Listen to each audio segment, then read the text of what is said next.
Well, Election Day is one day away. Tomorrow, tens of millions of Americans will head to the polls. Is the nation's voting system ready for the unprecedented turnout? Already, more votes have been cast before Election Day than ever before.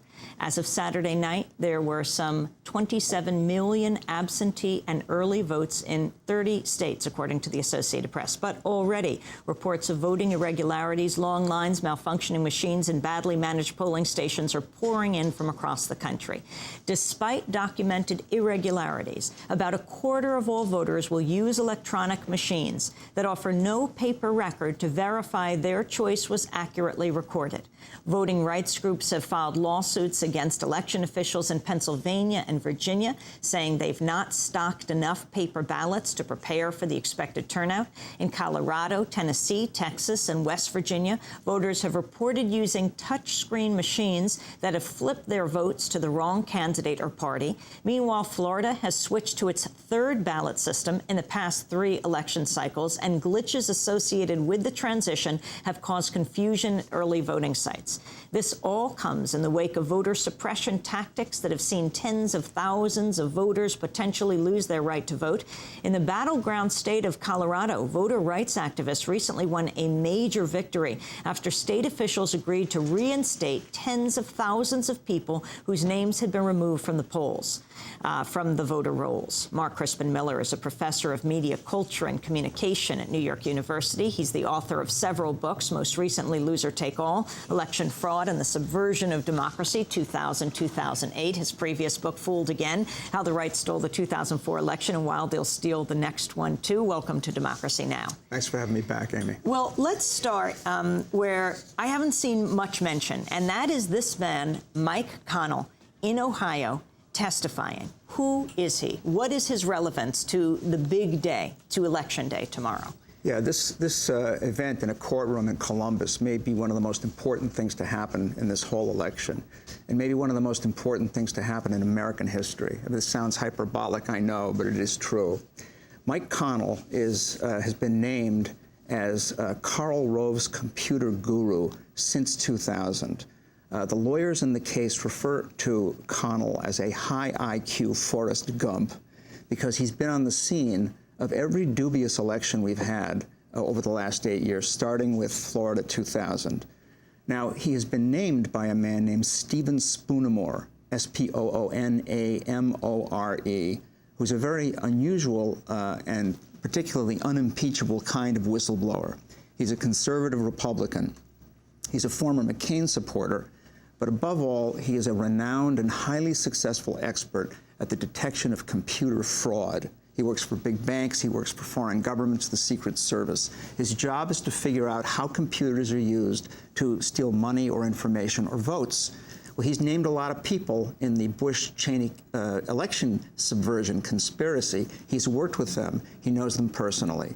And months ago, he named Mike Connell and his company GovTech Solutions as having played a crucial role in basically the electronic subversion of the vote in Ohio in 2004, and Spoonamore has actually described the computer architecture that was used to do this. Now, on the strength of this testimony, the lawyers in the case had the judge issue a subpoena to Mike Connell last week. Connell defied the subpoena. He was in contempt. Late last week, the lawyers filed a motion to compel compliance, and to everyone's surprise and delight, the judge ordered Connell to appear today and to be deposed for 2 hours about his role in this long-standing electronic plot, basically, to flip votes towards the Republicans.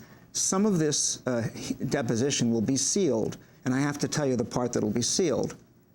Apparently, Rove has threatened Connell.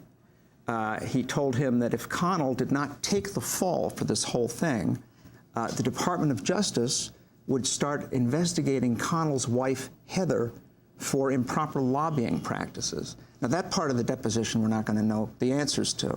But what's astonishing to me... Who does she lobby for? Various politicians and so on. Whether she's guilty or innocent is beside the point, because as we know, the Department of Justice is a cudgel in the collective hands of the Bush administration. This would be more selective prosecution. But what's really astonishing here is that Karl Rove could make that threat with such impunity. This shut Connell up. And he was, earlier inclined to talk about what was going on. Then he got himself 3 very expensive Republican attorneys who promised that they would make sure he could not be deposed before Election Day. Well, hallelujah, he's being deposed before Election Day. And the reason why... Today. The reason why this is so important, and the strategy behind the early part of this case all along has been that if we can shine a spotlight on the perpetrators of this kind of fraud before Election Day, make them nervous, make them pull in their horns, distract them, is a good chance that they might not try to do what they're clearly ready to do. Because let me just add, Connell is on the McCain payroll. He's working for McCain right now, and he specializes in a particular kind of computer architecture whose only purpose, Spoonamore says, is to steal votes. I want to go back to 2 issues. One, how do you know Karl Rove made these threats? That's a very strong allegation. Well, it is a very strong allegation that comes from the lawyers. That the lawyers were evidently told by Connell or someone close to him. But this stuff has been on the website of Velvet Revolution. Raw Story has reported it. The media, however, has remained over-focused, of course, on Acorn, which is a nothing story. But let me make clear that the brouhaha over Acorn, right, this orchestrated propaganda drive about Acorn, has many distracting purposes, and one of them, I promise you, is to distract us from this case. This case is an Ohio RICO case. Well, lately, the Republicans filed an Ohio RICO case against Acorn, and I think the purpose... RICO meaning racketeering. It's a racketeering case. Ohio has the strongest racketeering statute in the country. This is one of the reasons why the lawyers decided to go there and do this. What do you mean he specializes in the computer architecture, the internet architecture that can steal elections? Well, it's a system. If people go to the website for Velvet Revolution, particularly www.rovecybergate.com, they'll find the documents that Spoonamore has filed describing the setup that's known as man in the middle. This happened in Ohio in 2004.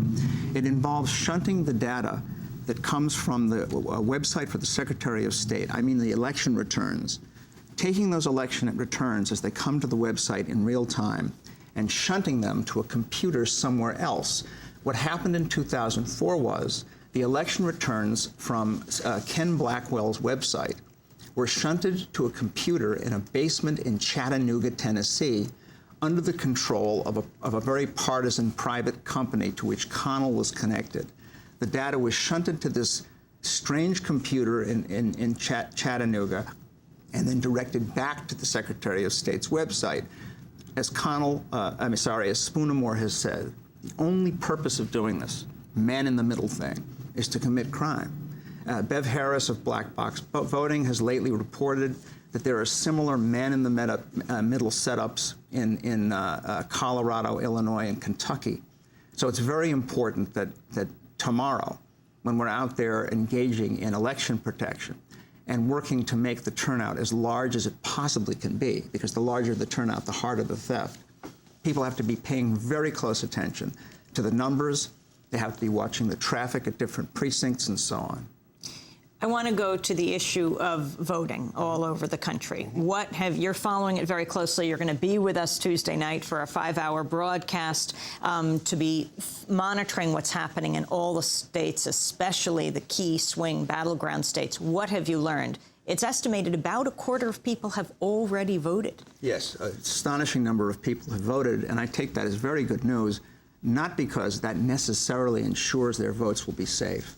I take it as good news because it indicates to me that an awful lot of Americans understand that the voting apparatus that we have out there is untrustworthy, and they're taking special steps to see to it that their votes count.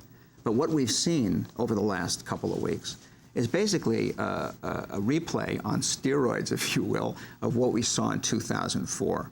Vote flipping by machines in West Virginia, Texas, Tennessee, and Missouri that we know of. And let me make something clear, Amy. All the flips go in one direction. It's all from Obama, either to McCain or to Cynthia McKinney, as it happens. We did hear of 3 people who claimed that their votes were flipped from McCain to Obama in Tennessee, but they're all related to a Republican official Their numbers are unlisted, and they told the local newspaper and not the Election Commission. So